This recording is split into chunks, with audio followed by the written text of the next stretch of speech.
વંદે માતરમ. ગત લેક્ચરની અંદર chapter number 3 simple past tense સાદો ભૂતકાળ, જેની હકાર વાક્ય રચના, નકાર વાક્ય રચના, પ્રશ્નાર્થ વાક્ય રચના અને એના ઉપયોગ એ આપણે સમજી ગયા છીએ. ત્યારબાદ આજના લેક્ચરની અંદર ચેપ્ટર નંબર 3ની એક્સરસાઇઝ સોલ્યુશન આપણે એ અત્યારે સમજવા જઈ રહ્યા છીએ. તો એક્સરસાઇઝની અંદર સૌથી પહેલો ક્વેશ્ચન જે આપણને આપવામાં આવેલો છે કે જેની સૂચનાને સૌથી પહેલા સમજીએ તો fill in the blanks with the simple past tense forms of the verbs given in the brackets. કૌંસમાં આપેલા ક્રિયાપદોના સાદા ભૂતકાળના રૂપ વડે ખાલી જગ્યા પૂરો. આપણને વાક્ય આપવામાં આવેલું છે, વાક્યમાં એક ખાલી જગ્યા રહેલી છે અને વાક્ય જ્યાં પૂર્ણ થાય છે ત્યાં કૌંસની અંદર આપણને એક ક્રિયાપદ કે જેનું મૂળ રૂપ એ આપણને આપવામાં આવેલું છે. આપણે એ ક્રિયાપદનું ભૂતકાળનું જે રૂપ થાય સાદા ભૂતકાળનું, એ સાદા ભૂતકાળના રૂપ વડે આપણે ખાલી જગ્યાથી એ કમ્પ્લીટ કરવાનું છે. તો સૌથી પહેલું એ આપેલું વાક્ય છે દીપક, પછી ખાલી જગ્યા છે અ લેટર યસ્ટરડે, કૌંસમાં રાઇટ ક્રિયાપદ આપેલું છે. રાઇટ ક્રિયાપદ અનિયમિત ક્રિયાપદોની યાદીમાં આવે છે. તો રાઇટ ક્રિયાપદનું ભૂતકાળનું રૂપ છે એ રોટ થશે. તો આપણો જવાબ બનશે દીપક રોટ અ લેટર યસ્ટરડે. ત્યારબાદ બીજું મિસિસ પટેલ, ખાલી જગ્યા આપણને આપવામાં આવેલી છે અસ અ પોએમ લાસ્ટ વીક, કૌંસમાં ટીચ ક્રિયાપદ આપેલું છે. તો ટીચ ક્રિયાપદ પણ અનિયમિત ક્રિયાપદની યાદીમાં આવે છે, જેનું ભૂતકાળનું રૂપ થશે ટોટ. આપણો જવાબ બનશે Mrs Patel taught us a poem last week. વાક્ય નંબર 3 સમજીએ. રાહુલ પછી બ્લેન્ક ખાલી જગ્યા આપેલી છે a cake in the morning, કૌંસમાં કટ એ ક્રિયાપદ તરીકે આપણને આપવામાં આવેલું છે. કટ ક્રિયાપદ જે છે એના ત્રણેય સ્વરૂપો, એટલે કે મૂળ રૂપ, એનું ભૂતકાળનું રૂપ અને એનું ભૂતકૃદંતનું રૂપ, એ ત્રણેય સ્વરૂપોમાં એક જ સ્પેલિંગ રહે છે, એક જ ઉચ્ચાર રહે છે. તો આપણે જવાબ તરીકે લખશું Rahul cut a cake in the morning. રાહુલે સવારમાં કેક કાપી. ત્યાર પછી ચોથું વાક્ય છે Arjun blank us a story last night, કૌંસમાં ટેલ શબ્દ આપેલો છે. ટેલ અનિયમિત ક્રિયાપદની યાદીમાં આવતું ક્રિયાપદ છે, જેનું ભૂતકાળનું રૂપ જે છે સાદા ભૂતકાળનું એ ટોલ્ડ થાય છે. આપણો જવાબ બનશે Arjun told us a story last night. પાંચમું વાક્ય આપણને આપેલું છે વિપુલ બ્લેન્ક ફાસ્ટ યસ્ટરડે, કૌંસમાં રન ક્રિયાપદ આપેલું છે. રન જે છે એ પણ અનિયમિત ક્રિયાપદમાં છે કે જેનું મૂળ રૂપ અને ભૂતકૃદંતનું રૂપ બંને એક જ રહે છે સ્પેલિંગ, પણ જ્યારે ભૂતકાળમાં ફેરવવામાં આવે છે તો એ રન જે છે એને રેન RAN તરીકે બોલવામાં આવે છે, ઉચ્ચાર કરવામાં આવે છે. આપણો જવાબ બનશે વિપુલ રેન ફાસ્ટ યસ્ટરડે. ત્યાર પછી આગળના પેજ ઉપર આપણે જોઈએ તો એક્સરસાઇઝમાં છઠ્ઠું વાક્ય જે છે, કુલ આપણને 25 વાક્યો એ આપવામાં આવેલા છે. 25 જવાબ તમે અહીં જોઈ શકો છો. વાક્ય નંબર 6 છે the boys blank cricket last week, કૌંસમાં પ્લે ક્રિયાપદ આપેલું છે. પ્લે ક્રિયાપદ નિયમિત યાદીમાં એ આવતું ક્રિયાપદ છે, બરાબર. તો એને આપણે પ્લે ક્રિયાપદ છે એને ઈડી લગાવશું. The boys played cricket last week. ત્યારબાદ we blank our prayers yesterday, જેમાં સે શબ્દ છે, છેલ્લો શબ્દ વાય છે, એની પહેલા એક સ્વર છે એટલે વાય શબ્દ છે એનો આઈ કરી અને એને ઈડી લગાવાય છે. પણ અહીંયા સેડ શબ્દ છે એનું ક્રિયાપદનું સ્વરૂપ SAID બને છે, ત્યાં ઈ આવતો નથી, એટલે એ અનિયમિત ક્રિયાપદની યાદીની અંદર આવતું એક સ્વરૂપ છે. વી સેડ અવર પ્રેયર્સ યસ્ટરડે. 8મું વાક્ય છે અંશ ખાલી જગ્યા the ball in the morning catch. Catch ક્રિયાપદ અનિયમિતની યાદીમાં આવતું એ ક્રિયાપદ છે કે જેને ઈડી લાગતું નથી. કે જેનું સ્વરૂપ જે છે એ કોટ, બરાબર. તો Ansh caught the ball in the morning. 9મું વાક્ય, કૃષ્ણા ખાલી જગ્યા ઇન ઇંગ્લિશ યસ્ટરડે કૌંસમાં સ્પીક શબ્દ આપેલો છે. સ્પીક શબ્દ જે છે એ પણ અનિયમિત ક્રિયાપદની યાદીમાં આવતું એક ક્રિયાપદ છે કે જેનું ભૂતકાળનું રૂપ એ સ્પોક બને છે. જવાબ બનશે Krishna spoke in English yesterday. 10મું વાક્ય છે the thief blank over the gate last night કૌંસમાં જમ્પ ક્રિયાપદ આપેલું છે. જમ્પ ક્રિયાપદ નિયમિત યાદીમાં આવતું ક્રિયાપદ છે કે જેનું ભૂતકાળનું સ્વરૂપ જે છે એ જમ્પડ ઈડી લગાવવાથી બને છે. જવાબ બનશે the thief jumped over the gate last night. ત્યાર પછીના જે 15 વાક્યો છે જેના જવાબ તમારી સામે લખાયેલા છે, પણ હું એવી અપેક્ષા રાખું કે સૌથી પહેલાં તમે તમારી જાતે જવાબ લખશો અને પછી અહીંયા આપેલા જવાબ એ ચેક કરશો કે તમારા જવાબ કેટલા એ સાચા બને છે. ત્યાર પછી આપણે પ્રશ્ન નંબર 2 ઉપર આગળ વધીએ. Form questions using the words given in the brackets. કૌંસમાં આપેલા શબ્દોનો ઉપયોગ કરી પ્રશ્ન વાક્ય બનાવો. આપણને એક વાક્ય આપેલું છે અને કૌંસમાં કોઈ એક પ્રશ્નસૂચક શબ્દ આપેલો છે. આ પ્રશ્નસૂચક શબ્દનો ઉપયોગ કરી અને આપણે વાક્યને પ્રશ્ન વાક્યમાં ફેરવવાનું છે. સૌથી પહેલું વાક્ય છે વિભા બ્રોક ધ ગ્લાસ. કૌંસમાં વોટ શબ્દ છે, બરાબર. તો વોટ શબ્દ વડે જ્યારે આપણે પ્રશ્ન બનાવીએ તો એનો અર્થ એવો થાય કે વાક્યનું કર્મ જે છે એ આપણે જવાબ જે આપેલો હોય એમાંથી દૂર કરવું પડે, બરાબર. તો ગ્લાસ શબ્દ છે એ અહીંથી આપણે દૂર કરવાનો થાય. ધ ગ્લાસ શબ્દ છે એ વાક્યના કર્મ તરીકે રહેલો છે, બરાબર. અને વોટ વડે પ્રશ્ન બનાવશું, સાદા ભૂતકાળની વાક્ય રચના છે, તો વાક્યના કર્તાની સાથે આપણે ડીડ શબ્દ જે છે એનો ઉપયોગ કરવો પડશે. એટલે ડીડ શબ્દનો ઉપયોગ કરશું ત્યારે જે મુખ્ય ક્રિયાપદ છે એના મૂળ રૂપમાં આવી જશે. માત્ર હુ સાથે આ નિયમ લાગુ નહીં પડે, બાકી બધા સાથે નિયમ લાગુ પડશે. ડીડ વાળો નિયમ જે છે એ માત્ર હુ સાથે લાગુ નહીં પડે. તો આપણો પ્રશ્ન બનશે વોટ ડીડ વિભા બ્રેક. જો અહીંયા બ્રોક શબ્દ આપેલું છે એનું આપણે બ્રેક કરી નાખ્યું, કારણ કે અહીંયા ડીડ શબ્દ આપણે ક્રિયાપદમાં ઓલરેડી કાળ દર્શાવતો શબ્દ જે છે એ મૂકી દીધો છે. માત્ર સાદા ભૂતકાળની વાક્ય રચનામાં જ આપણે ડીડ શબ્દ જે છે એનો ઉપયોગ કરીએ છીએ. તો આપણો જવાબ જે છે એ આવી રીતનો કંઈક બનશે વોટ ડીડ વિભા બ્રેક. બીજું વાક્ય છે ધ મર્ચન્ટ્સ સોલ્ડ ફ્રૂટ્સ. હુ વડે પ્રશ્ન બનાવવાનો છે. હુ વડે પ્રશ્ન બનાવીએ ત્યારે વાક્યનો કર્તા જે છે આપણને જવાબમાં મળે છે. એટલે ધ મર્ચન્ટ્સ શબ્દ જે છે એ અહીં આપણે જવાબ લખતી વખતે દૂર કરવાનો થશે. હુ સાથે મેં તમને અગાઉ કીધું એમ કે ડીડ વાળો નિયમ જે છે લાગુ નથી પડતો. સાદા ભૂતકાળની વાક્ય રચના છે તો ત્યાં સાદા ભૂતકાળનું જ ક્રિયાપદ સીધું મૂકવામાં આવે છે. તો આપણો જવાબ બનશે હુ સોલ્ડ ફ્રૂટ્સ. તો જવાબ છે ધ મર્ચન્ટ્સ સોલ્ડ ફ્રૂટ્સ. આપણને જવાબ આપેલો છે એના ઉપરથી આપણે પ્રશ્ન તૈયાર કરવાનો છે. ત્યાર પછી ત્રીજું વાક્ય છે the dog sat on the mat.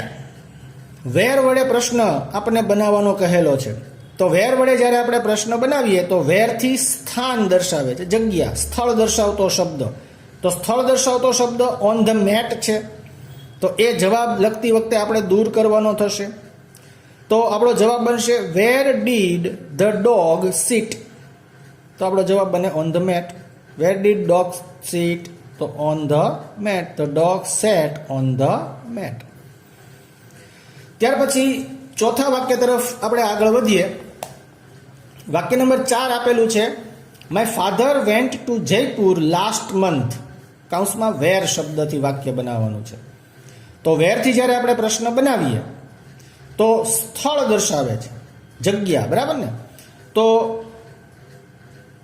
Jaipur શબ્દ જે છે એ અહીંયા સ્થળ દર્શાવે છે, જગ્યા દર્શાવે છે.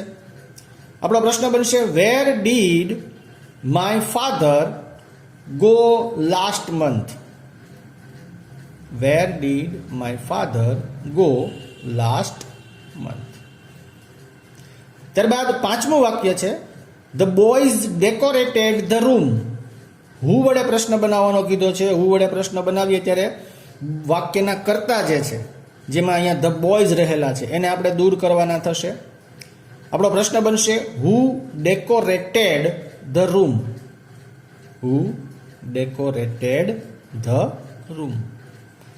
આ ઉપરાંત બીજા 5 વાક્યો એટલે કે 6 નંબરથી 10 નંબર સુધીના વાક્યો જે છે એના જવાબ પણ અહીં લખેલા છે, પણ એને પણ તમારે પહેલા તમારી જાતે લખવાના છે, પછી અહીં લખેલા જવાબ સાથે એને સરખાવવાના છે. ત્યાર પછી આગળના પ્રશ્ન તરફ વધીએ તો question number 3, write the answers with yes and no. Yes અને નો વડે આપણે ઉત્તર લખવાના છે, જવાબ લખવાના છે. આપણે લોંગ આન્સર જ એ લખવાના રહેશે, કારણ કે આપણને જે ઉદાહરણ આપેલું છે એની અંદર પણ લોંગ આન્સર જ લખેલા છે. એક ઉદાહરણને સમજી લઈએ એટલે ખ્યાલ આવી જાય. ડીડ ગીતા કોલ જય? તો યસ, શી કોલ્ડ જય. નો, શી ડિડન્ટ કોલ જય. બરાબર. જ્યારે હકાર વડે પ્રશ્ન જવાબ આપશું ત્યારે કોલ્ડ શબ્દ જે છે એને ભૂતકાળના સ્વરૂપમાં રાખશું. જ્યારે નકાર વડે જવાબ આપશું તો ડીડ શબ્દનો ઉપયોગ કરશું, એટલે મુખ્ય ક્રિયાપદ છે એને એના મૂળ રૂપમાં લખશું. પહેલું વાક્ય છે did Amit right a letter? જવાબ બનશે યસ થી સૌથી પહેલા તો યસ હી રોટ. રાઇટ શબ્દ છે એને ભૂતકાળના સ્વરૂપમાં ફેરવશું એટલે રાઇટનું રોટ થઈ જશે. અમિત માટે આપણે સર્વનામ હીનો ઉપયોગ કરશું. Yes he rote a letter. એ જ વાક્ય જ્યારે નકારમાં જવાબ લખશું આપણે તો આપણો જવાબ બનશે નો, હી ડિડન્ટ અથવા તો ડીડ નોટ. બરાબર. અહીંયા ડિડન્ટ અથવા તો ડીડ નોટ બેમાંથી કોઈ પણ રીતે આપણે જવાબ છે એ આપી શકીએ છીએ. Write a letter. No, he didn't write a letter. બીજું, did the boys play football? Did the boys play football? જવાબ બનશે યસ ધે. ધ બોયઝ ત્રીજો પુરુષ બહુવચન, જેના માટે વાપરવામાં આવતું સર્વનામ છે ધે. બરાબર. Yes they played football. Play શબ્દ છે એને આપણે ઈડી લગાવ્યો અને એનું ભૂતકાળનું સ્વરૂપ બનાવ્યું. Yes they played football. નકારમાં no, they didn't play. Did શબ્દ છે એનો ઉપયોગ કર્યો વાક્યમાં એટલે પ્લે શબ્દ છે એને લાગેલું ઈડી એ દૂર થઈ જશે. They didn't play football. વાક્ય નંબર 3, did we win the match? જવાબ છે યસ.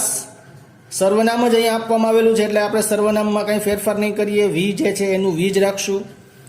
વિન ક્રિયાપદ જે આપેલું છે, સાદા ભૂતકાળમાં વિન ક્રિયાપદને ફેરવશું તો એનું વન થઈ જશે, WON.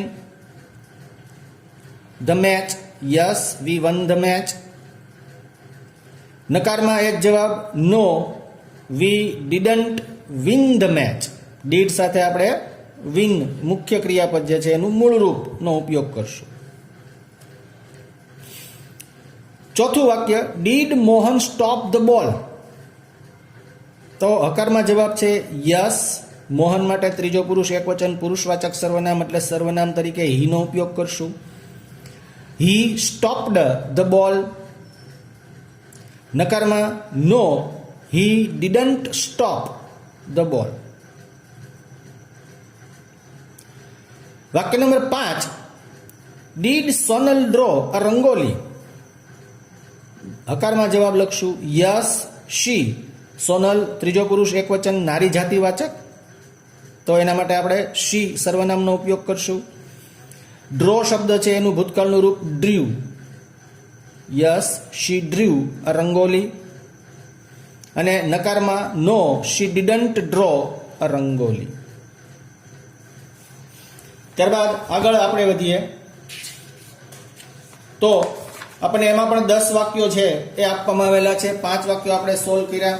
5 વાક્યો જાતે હોમવર્કની અંદર એ સોલ્વ કરવાના છે. જવાબ લખેલા જ છે, પણ એને પણ સૌથી પહેલાં તમે તમારી જાતે જવાબ લખો અને પછી અહીંયા આપવામાં આવેલા જવાબ સાથે સરખાવો. ત્યારબાદ ક્વેશ્ચન નંબર 4, સૂચના આપણને આપેલી છે form questions and write answers with yes and no. પ્રશ્ન વાક્યો બનાવી યસ અને નોમાં ઉત્તર લખો. આપેલા વાક્યને સૌથી પહેલા તો પ્રશ્ન વાક્યમાં ફેરવશું અને પછી એના યસ અને નો થી શોર્ટ આન્સર, જેવી રીતે ઉદાહરણ આપેલું છે આપણે એને સમજીએ એટલે ખ્યાલ આવશે. તરુણ ક્લોઝડ ધ ડોર. આ સાદા ભૂતકાળનું વિધાન વાક્ય છે. એને આપણે પ્રશ્ન વાક્યમાં ફેરવ્યું એટલે બની ગયું did Tarun close the door. Did સાથે ક્રિયાપદનું મૂળ રૂપ એ મૂકવામાં આવ્યું.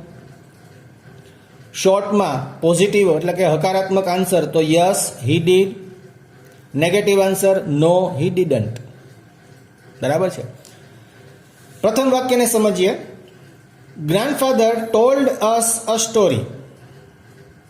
પ્રશ્ન વાક્યમાં ફેરવશું ડીડ ગ્રાન્ડફાધર ટેલ. ટોલ્ડ શબ્દ છે એને ડીડ સાથે યુઝ કર્યું એટલે ટેલ ક્રિયાપદનું મૂળ રૂપ થઈ ગયું. અસ અ સ્ટોરી. છેલ્લે ક્વેશ્ચન માર્ક પ્રશ્ન ચિહ્ન મૂકશું. હકારમાં ટૂંકો જવાબ યસ હી ડીડ.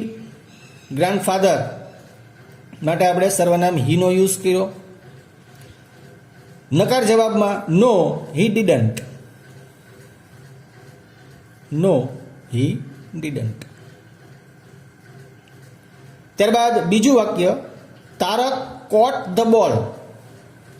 પ્રશ્ન વાક્યમાં ફેરવીએ તો did Tarak catch the ball. કોટ શબ્દ છે એને ડીડ સાથે યુઝ કર્યું એટલે એનું કેચમાં રૂપાંતર થઈ જાય મૂળ રૂપમાં. છેલ્લે પ્રશ્નાર્થ ચિહ્ન. Did Tarak catch the ball. હકારમાં જવાબ યસ હી ડીડ. નકારમાં જવાબ નો હી ડીડન્ટ.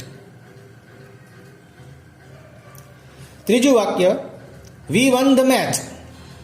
પ્રશ્ન વાક્યમાં ફેરવીએ તો did we win the match. Did we win the match. પ્રશ્નાર્થ ચિહ્ન. જવાબમાં હકાર લખીએ જવાબ યસ વી ડીડ. હકાર જવાબ યસ વી ડીડ. નકાર જવાબ no V didn't. No V didn't. આગળ વાક્ય number 4. Rekha rote a letter. પ્રશ્ન વાક્યમાં ફેરવીએ did Rekha right a letter. છેલ્લે ક્વેશ્ચન માર્ક. જવાબમાં યસ શી ડીડ. રેખા માટે શી સર્વનામ જે છે એનો આપણે યુઝ કર્યો. Yes she did. નકાર જવાબમાં નો શી ડીડન્ટ. No she didn't. પાંચમું વાક્ય સરલાબેન મેડ ટી ફોર અસ. પ્રશ્ન વાક્યમાં ફેરવીએ ડીડ સરલાબેન મેક. મેડ શબ્દ છે અનિયમિતની યાદીમાં આવતું ક્રિયાપદ છે. એનું મૂળ રૂપ મેક. બરાબર. Did Saralaben make tea for us. છેલ્લે ક્વેશ્ચન માર્ક. હકાર જવાબમાં યસ શી ડીડ. સરલાબેન માટે શી શબ્દ જે છે એનો યુઝ કર્યો સર્વનામનો. નકાર જવાબમાં નો શી ડીડન્ટ. આ રીતે અહીં પણ આપણને 10 સુધી વાક્યો એ આપવામાં આવેલા છે. 5 વાક્યો આપણે અહીં સોલ્વ કરી અને પૂર્ણ કરેલા છે. 6 નંબરથી 10 નંબર સુધીના વાક્યો છે એ આપણે જાતે સોલ્વ કરવાના છે. જવાબ લખાયેલા જ છે પણ આપણે એવી અપેક્ષા રાખીએ કે સૌથી પહેલાં તમે તમારી જાતે એ જવાબ લખશો અને પછી અહીં આપેલા જવાબ જે છે એની સાથે તમારા જવાબને મેચ કરશો.